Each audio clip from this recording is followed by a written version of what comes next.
Hi, good day, good morning, good afternoon, and welcome to this webinar on SAP Digital Access Promotion, the DAAP program. We're going to talk about this in today's session. There are 10 weeks to go. My name is Rogan Morrison. I'm a delivery director here with Vocus Labs, sitting in the Africa and Middle East region, and it's great to have you on board today. Just a little bit of housekeeping about our webinar today. It is a recorded session, and the slides and as well as the recording are made available afterwards.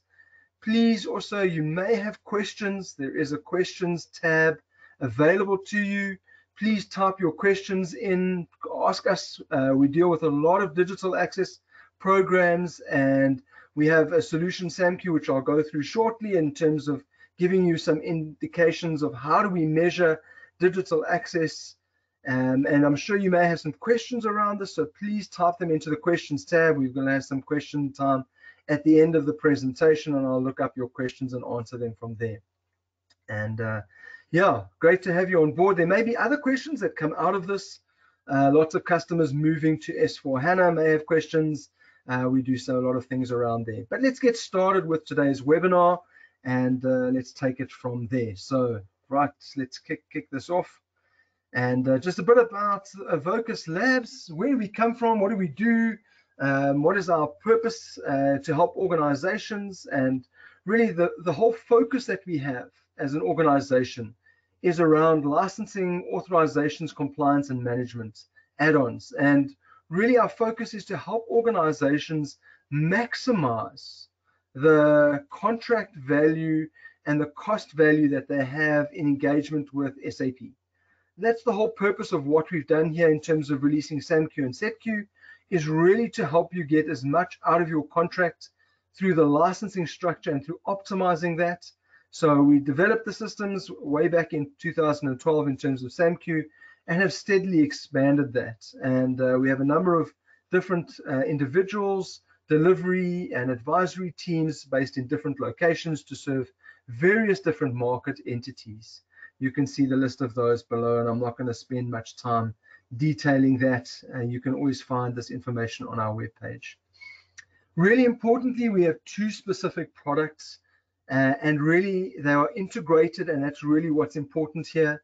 It's a unique setup in the marketplace. SAMQ is our license optimization for software asset management in the SAP space. And really it covers, and we're going to talk about this in more detail, but it covers the foundation of your SAP engagement, which is your contract. You have a whole lot of contract as a starting point, and then you have these four pillars that really are making up the house of your contract. The first is your named user licenses. The second is your digital access or indirect access, and that's what we're going to focus on in this specific webinar. You also have engine measurements and, of course, your database measurements. So those are the four pillars that make up the SAP, let's call it contract house. And you need to be understanding each of those pillars in detail, because that helps you to set the right size of your house. It's important not to have too many rooms in your house and not have a hotel when you only need a house size element. And we're going to look at one of those walls in the house, which is the digital access wall. SAMQ also does some very interesting comparisons. So you may have a user-based licensing, and we also do an authorization-based licensing. We have some webinar sessions on the two of those, but authorization-based licensing, people may ask, what is authorization-based licensing? It's a specific contract type where SAP provides in the contract a authorization-based licensing model specific to authorizations, and that's why it's really important to understand the authorization concept. And we cover that by a specific solution called SETQ, which is an access and authorization solution. I also run a number of webinars on the SETQ side in terms of authorizations and access. And we have an upcoming webinar in a few weeks' time talking about agile authorizations and agile, the concept of agile in access and authorization. So look out for that one if you're interested, and join us on that next set of webinars. On top of that, what we do in order to support our two tool sets in your environment is we do have an advisory capacity. We have very specific license advisors who can help you understand the complexity of your current contract, your bill of material, and the licensing side of that in relation to the data that we extract from SAMQ and SATQ. So we help with doing SAP cost reductions. We'll talk about that now. In relation to digital access, we do this digital access, indirect access evaluation. I'll definitely speak about that during the course of this webinar. Also, license audit defense, helping organizations who need to understand the process of their audit, and if they've had a, let's call it a negative audit or an audit that they don't agree with, we can help them with that specific audit to get the best outcome for them. And then, of course, S/4HANA contracts, the new contract migration, whether you're moving onto or maintaining your on-premise solutions or moving to RISE with SAP, we help a lot of organizations understand the changes that are going to take place within the licensing model to maximize that contract migration, and so that they get the best out of it. I'm not going to cover all the other elements on the SATQ side and the advisory there. As I said, we do have a lot of webinars that cover this. Please have a look out for these. One of the most important ones is role optimization, and we'll talk through that in some other sessions. Just a quick overview of some of our clients and why are we so good at what we do, because we see a lot of different contracts across many different industries, and we help a lot of different clients in different spaces, from very large clients to very small clients. So anything from 200 users up all the way up to 1.2 million users. We roughly run about 120 projects a year with different size clients, so we get an understanding of exactly what's happening in their environment. How have they structured their application layer? When I think of it from an architectural perspective, it's really important. I'll also talk a little bit about this in the digital access space. The way in which you've structured your application layer is fundamental. So we see a lot of this and different ways in which companies are structuring their application layers, and you can see we do a lot of cost savings for customers. What is our webinar agenda for today? So we're going to look at about 6 different actions here, or items on the agenda. So for those of you who are not aware of the Digital Access Adoption Program, I'm going to take you through what is that program that SAP released. When did they release it? What does it entail? What does it cover? Then we're going to look at digital access in terms of a short overview. I want to explain the definitions behind indirect access and the digital document model. What can you achieve with both? What is the options that you have and the definitions that SAP looks at? And then specifically around the Digital Access Adoption Program, what does it mean for organizations? We'll have a look at some examples, and I'll take you through some understanding of what is available to you in your organization, and I'm sure this is where you may have some questions and then some recommendations in terms of actions for yourselves to take away. So let's just talk about the Digital Access Adoption Model. What is it all about? So back in 2018, SAP defined digital access for the first time. In Sapphire, they came out and they said, this is what digital access is. Before they defined the digital access, there was what's called indirect usage. And this was really negotiated individually, client by client. SAP might have come to you and said to you, listen, we're looking at your indirect usage. We're looking at how many third-party applications you have connected to the SAP core and how those third-party applications are interacting with your SAP core. And even today, we have a lot of companies who haven't actually got any licensing model in place for neither the digital access side in terms of documents or the indirect usage. So there's a current set of clients, and there are a lot of them that are still at risk because they haven't defined this. And this is a model that has gone to various, SAP has gone to various lengths legally to comply companies and ensure that they are compliant from a digital access perspective. So in 2019 at Sapphire, SAP presented its Digital Access Adoption Program. And we're going to talk about this Digital Access Adoption Program. What is the Digital Access Adoption Program? They extended it last year. So it was actually supposed to end in April 2020. And then they extended it until the end of this year. So we have 10 weeks to go. And there's been a lot of communication out there on the American SAP user groups, on the DAC SAP user groups. There is currently in Africa SAP user group, a whole session that's been running on licensing. And it's pretty clear that this is going to come to an end at the end of this year.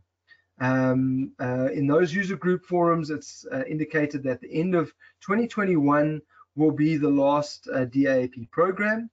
And so it's really important that you need to adjust any missing license compliance from recent years through this model. There's an opportunity to do this. So really it is an opportunity for organizations to readjust their missing licensing metric in this space. What is the Digital Access Adoption Program? It does not consider users. So that's really a fundamental element of change. When we think about most organizations in their bill of material have a lot of named users, and we'll talk about what the difference is in terms of those licensing criteria. And it also is used to facilitate a changeover from user licenses and engine packages that can no longer be needed and can be returned in exchange. So there's two specific engine packages that you can return in respect to digital access: the sales and service engine and the purchase order engine. We'll talk about those. So these are two changes that are taking place in terms of the DAAP model. Again, let's look at the specifics of the legacy model on the left-hand side versus the new model where the Digital Access Adoption Program sits in, okay? The DAAP cannot be applied to your legacy model, okay? That's really fundamental. It's not something that you can go and say, oh, I'd like to negotiate the DAAP program on indirect usage on the legacy model using users and order licenses. It's not possible. So it is only applicable to the new model, which is from April 2018 onwards, which is let's call it digital access document licensing. Okay, so the DAAP model is only applicable to this new model.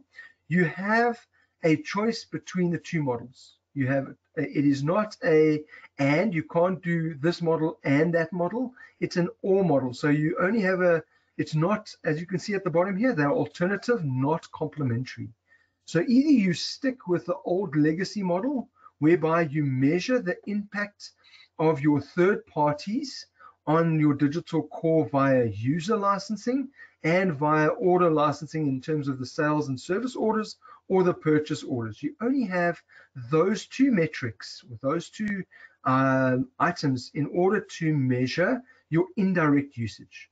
When we come to the digital model, which is document licensing, this is where we look at how many documents are created by third parties, and we'll go into that in more detail.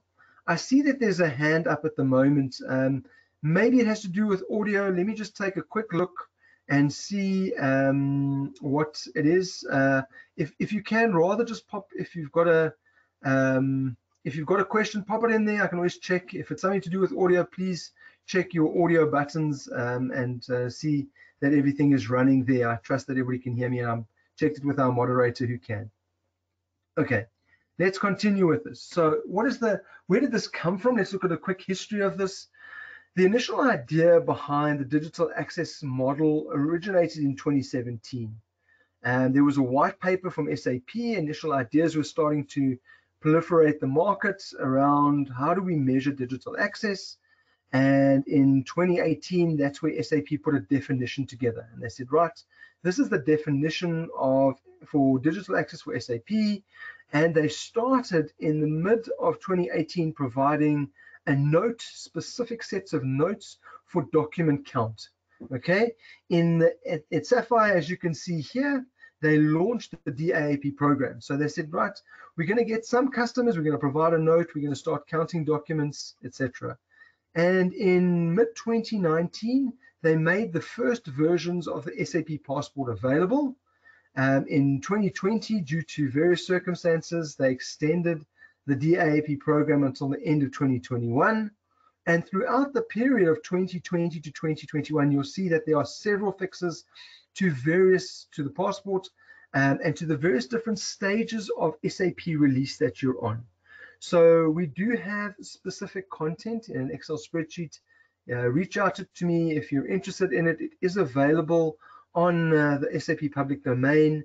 We just consolidated it nicely, but there is a spreadsheet that we have that shows which levels in the SAP and which support packs you need to be on in order to access the latest SAP Passport release, and to be using that potentially to measure your digital document counts.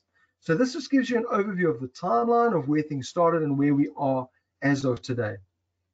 So the definition behind the new model, and I will get back to the old model shortly, but the definition behind this is really quite clear. There are 9 document types.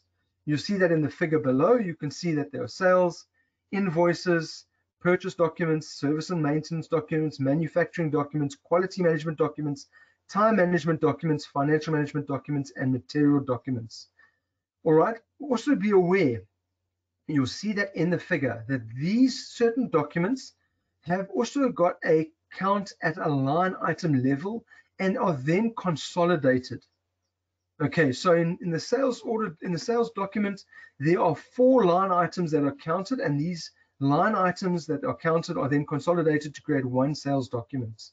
So you must be aware of the counts at these line items. So what's important about noticing this is that there are specific tables in SAP that need to be measured in order for the right document count to be considered. Another factor that you need to consider is the multiplier that SAP applies. So for the top 7 documents, they are all multiplied at 1. And for the last 2, the financial and material documents, they have a much lower multiplier of 0.2.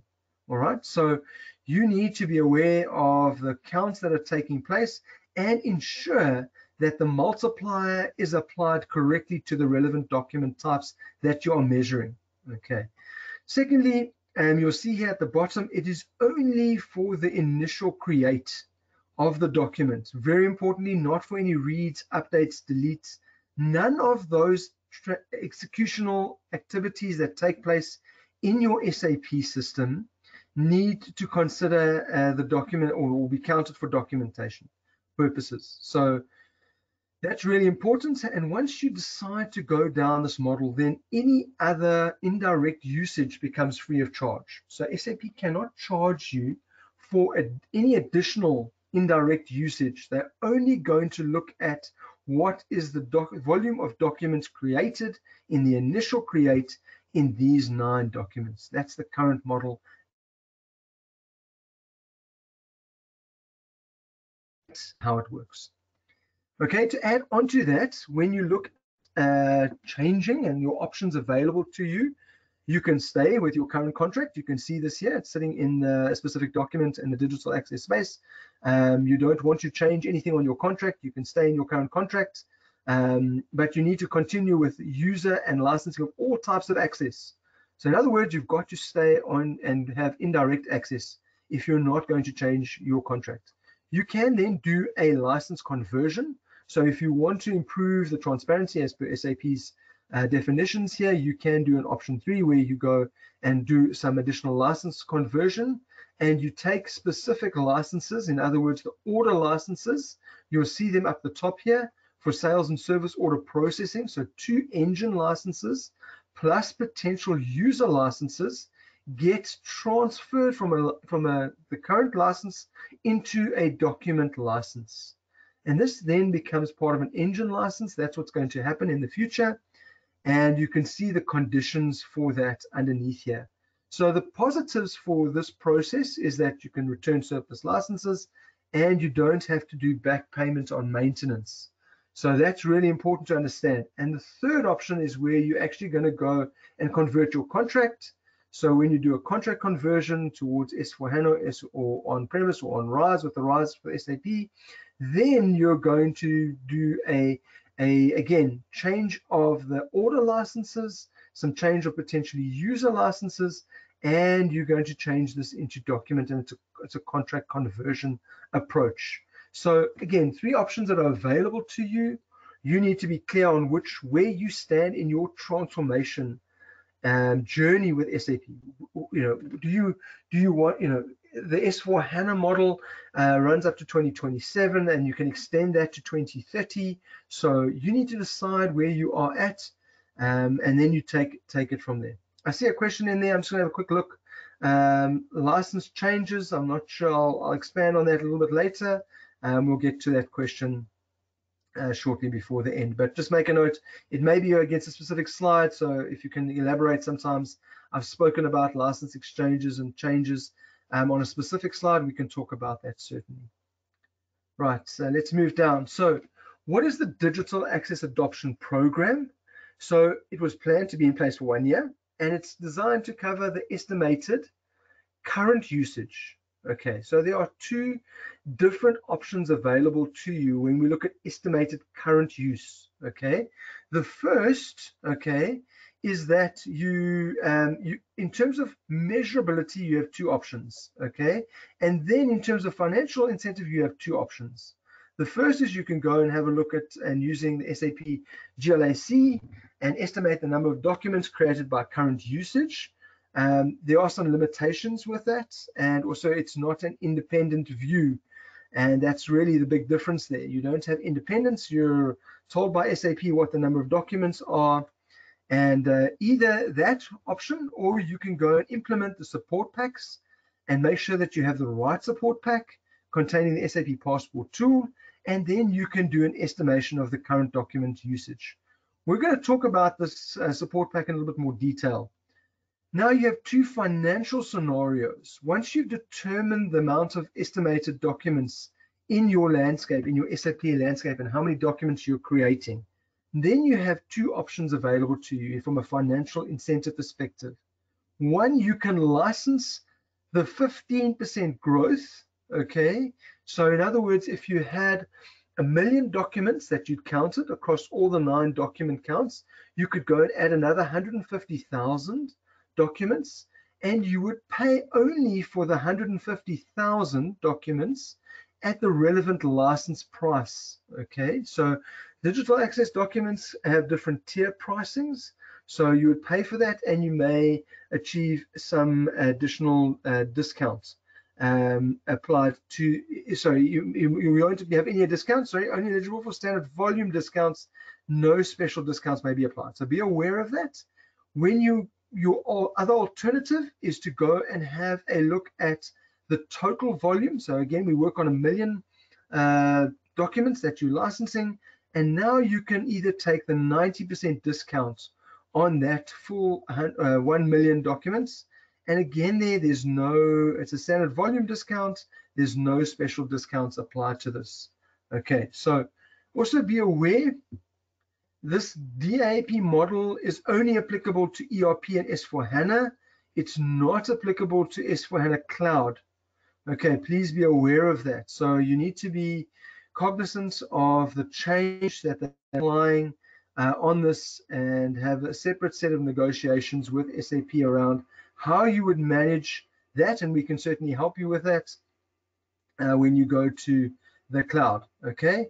Again, it helps protect your past investments. As I said, the purpose of why we're here is to help maximize your investment that you've made in SAP, and we want you to get the most out of that.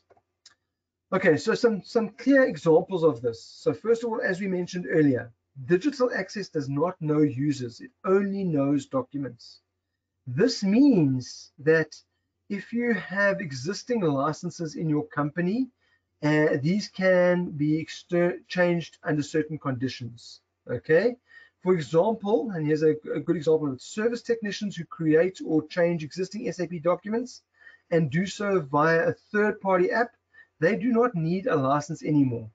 You're only going to measure the documents that are created by this passport.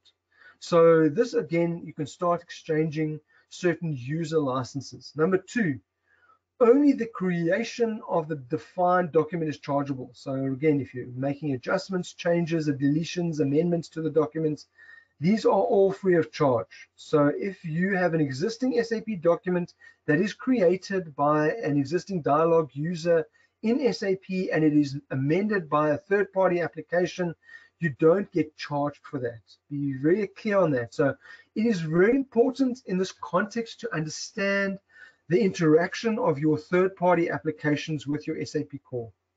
It's a fundamental understanding to have from an architecture perspective and from an integration perspective. So if you're going to engage on a project with us, which we recommend, please note that we will be asking for architectural type information, integration type of information. What is the data transfer that's taking place between third-party applications and your current SAP landscape? How is that information being created, transferred, amended, adjusted, etc.? Really importantly, we look at the technical users to understand what is taking place within those transfers. And then thirdly, your future digital access documents will automatically be measured as an engine value. Okay, so when you look at the engine list in your bill of materials and in your report from an audit perspective, so you will normally have your named users, you will have your engines, you will have your database, and then you'll have your maintenance on top of that. You will see that from a certain release in the SAP system, the value appears as an engine relevant on your audit, and you need to be paying that.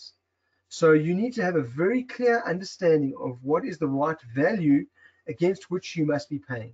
So for example, if you've got an external time recording system, a Chronos, a third-party application that's measuring time, and that time is linked to cost elements for engineers who are working on site, and that will suddenly appear on your invoice when you get it from SAP, because they'll also appear on the invoice in the amount that you send out to customers, and it's going to create a cost-related invoice in SAP if they're capturing their time on a third-party application, a mobile app, etc. that's not SAP certified, etc. So again, be aware of that. It's very important to understand what applications are creating what information and where this information will now be seen from an audit perspective.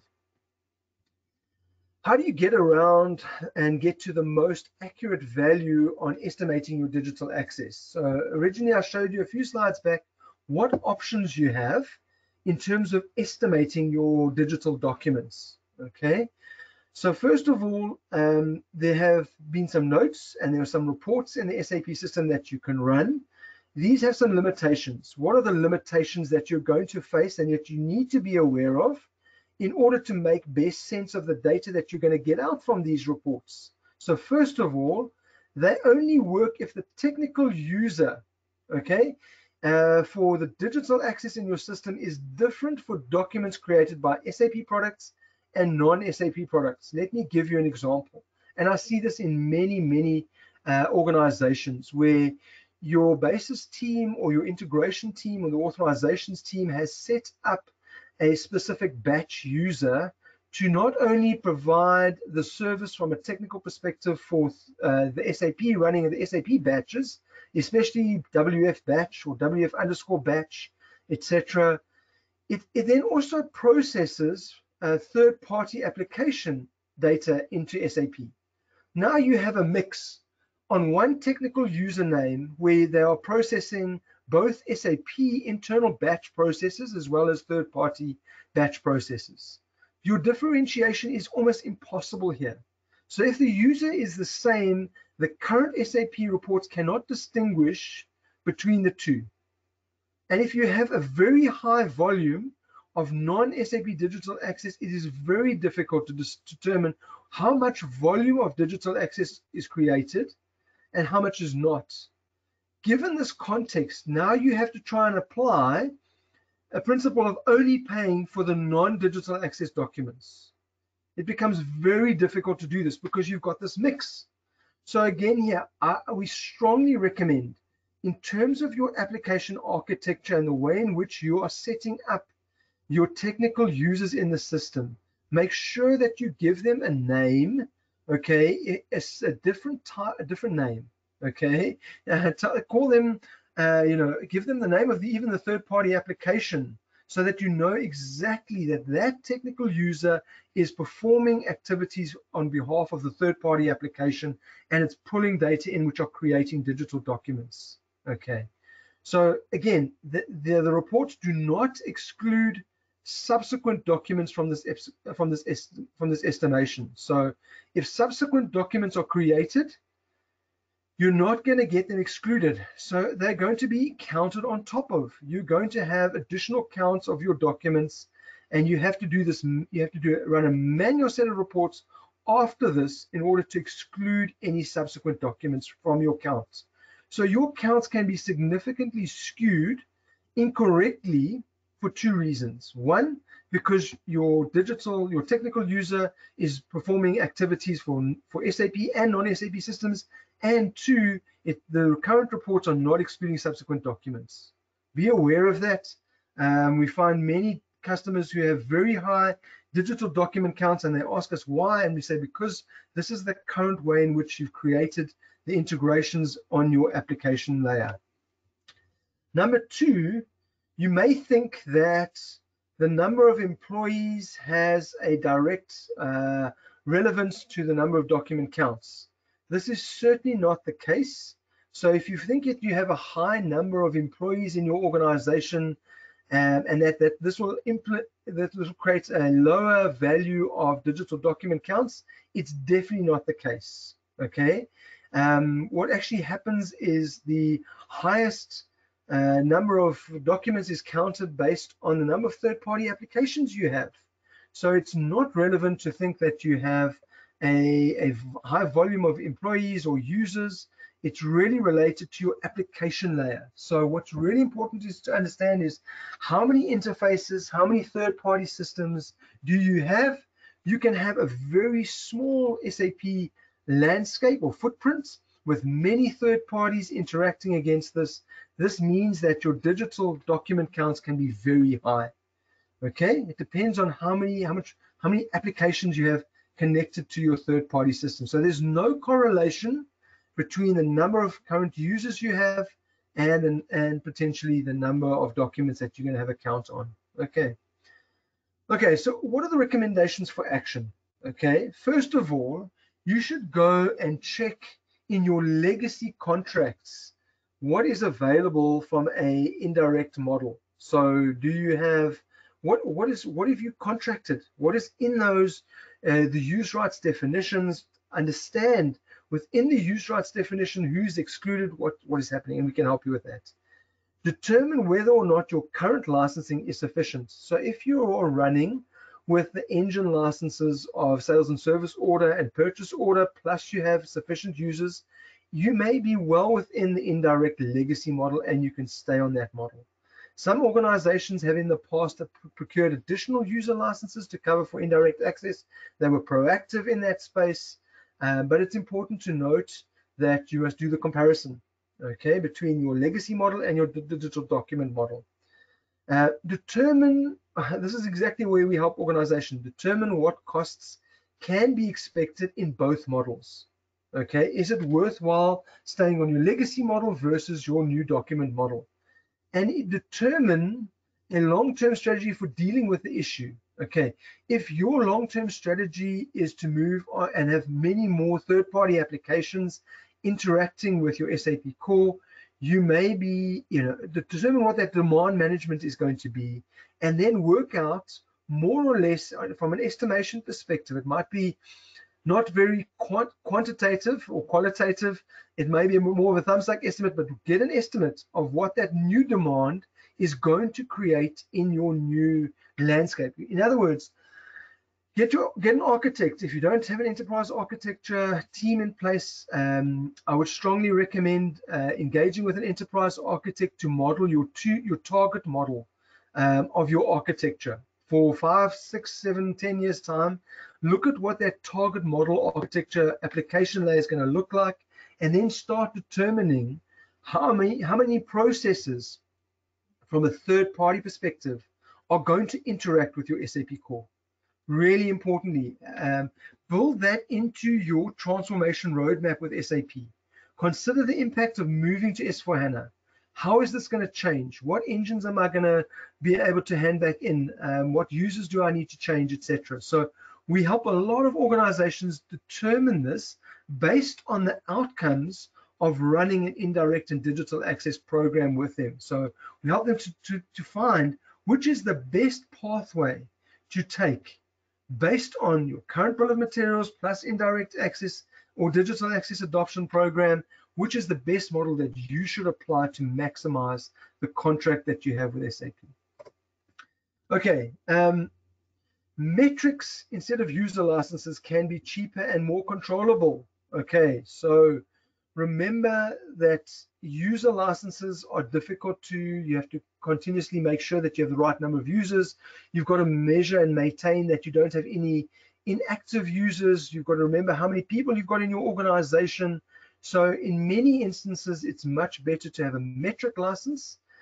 It's much easier to control that metric license. And that's because digital access knows no users. So it's only on a document count. You don't need to have a license for these users. You can compare certain internal processes, and you can either license these by purchase document packages, etc. So, you know, again, you can apply the 90% discounts to the document package by the end of 2021. It's certainly a viable option. The SAMQ system, what does it do to help you in terms of managing this? It pulls out all the relevant counts very accurately in terms of where are your documents being accounted for, which technical users are assessing and creating these documents. And then we go through a process of eliminating certain users, because we can see that they're not creating an external document, and we can very accurately determine exactly how many documents you should be purchasing as part of the DAAP program. So it's very cost effective to do it using a tool system. Of course, return any redundant licenses, exchange unneeded user licenses for the document package, and also get rid of any redundant users and engines when you move to S/4HANA. So again, you need to understand when you think about your users, how many surplus users do you have? And in order to measure this, you need to have a tool. SAMQ does that. It optimizes the user licenses. If you haven't been in our sessions on SAMQ, or if you need a SAMQ demo, again, please reach out to me. The fundamental difference between what SAP does from an audit perspective is that it looks at only the allocation that you've made in SU01 of the user license for each individual user, whereas SAMQ actually looks at what people are executing on the system. That execution, the actual keystrokes that they're performing, the transactions that they're doing, and then it allocates the cheapest possible license. So, and it writes that into the relevant table so that you have a compliance structure, so that you're not over licensed. And it's really important, before you go down this road, please make sure that you get a set of optimized licenses. Right size your license environment. Before you move to a new contract, make sure that you get the right volume of licenses in order to move correctly.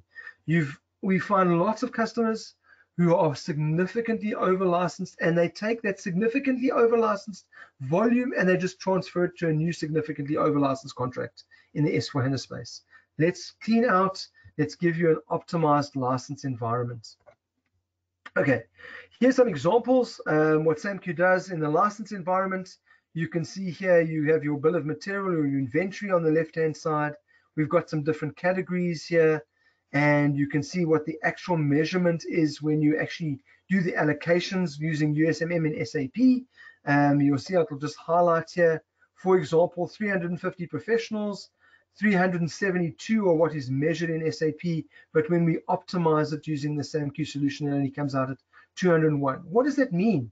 It means that you actually have a surplus of 49 users that you have available, significantly more than what you need, and you can then start reintegrating that. So what is assigned correctly, what is assigned too high, and what is assigned too low.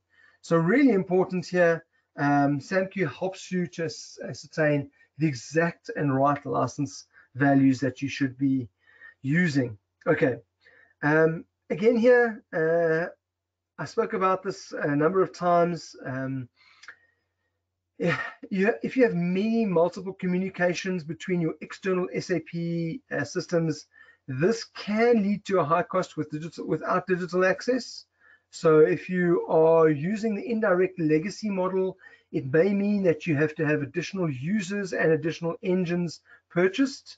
So again, you need to look at the variation between your legacy model, how many third parties are interacting, what does that interaction look like, and then how many documents do you really need to count. So again, if you're not doing a significant number of document counts, then it's maybe better to stay on the legacy model. But if you're doing lots of edits, if you're not doing many creations and you're only doing edits and deletes, then definitely these become free. The digital document model is definitely the way to go.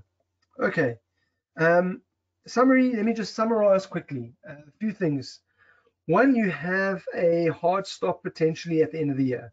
What is going to happen next year? SAP have not made this clear. So we're also waiting in the wings to understand what SAP are planning to do in the next year, whether or not they decide, we don't think it's so, that they continue a model. It may have different percentages. So it was running at 90%, maybe it's going to run less. SAP have not given clarity on this. So you should really find out what your option is as soon as possible, whether you should stay on legacy or move to digital document counts. And also what your risk is, because if you're planning to get an audit at the end of the year or early in 2022, expect that there are going to be engine measurements coming down the line, and those are going to be reported back to SAP. So you can still save significant costs until the end of this year. As I said, you should definitely analyze your licenses.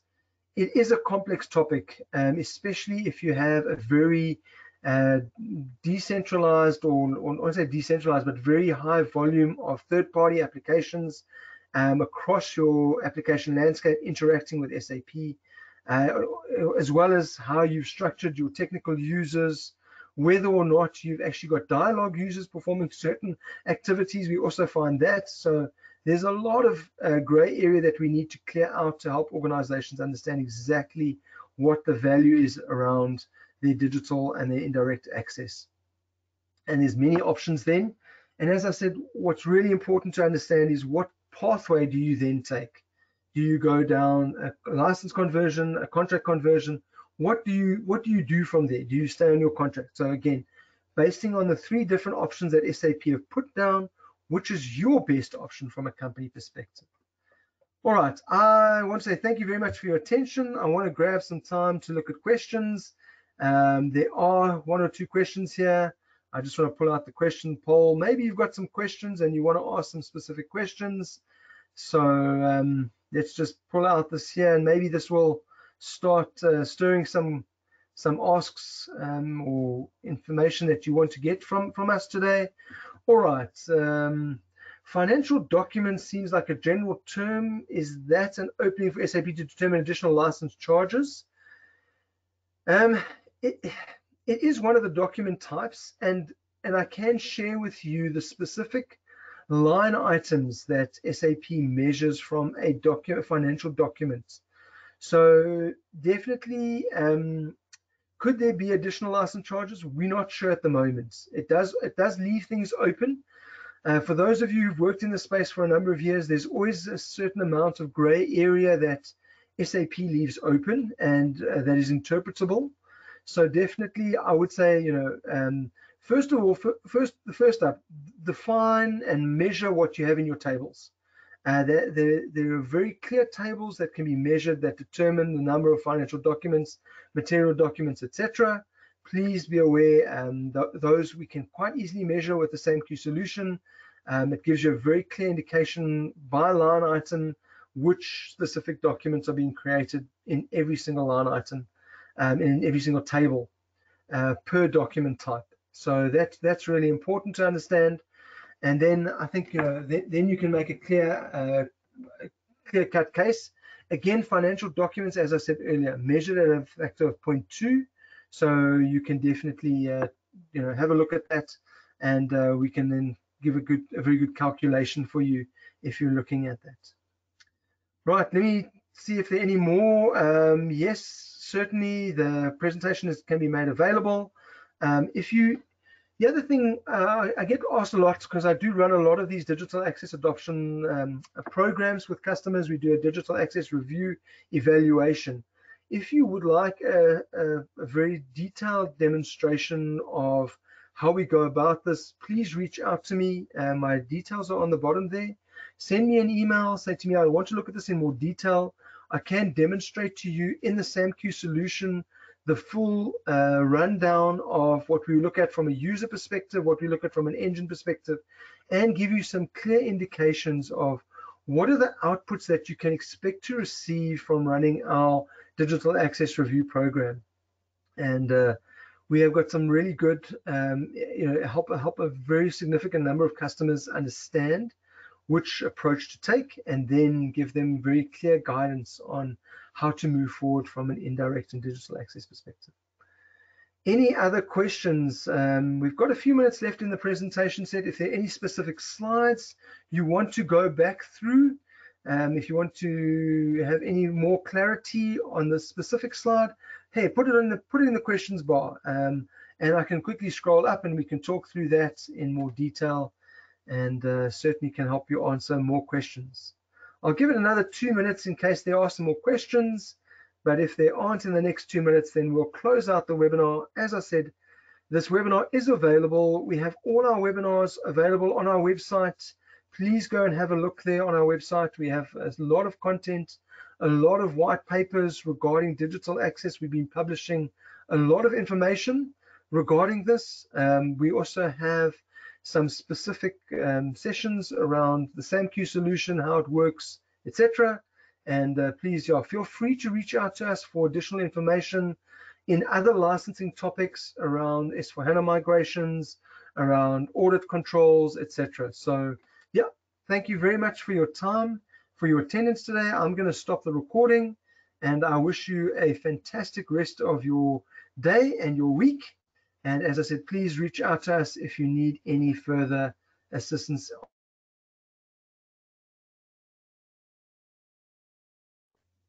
A specific complex matter.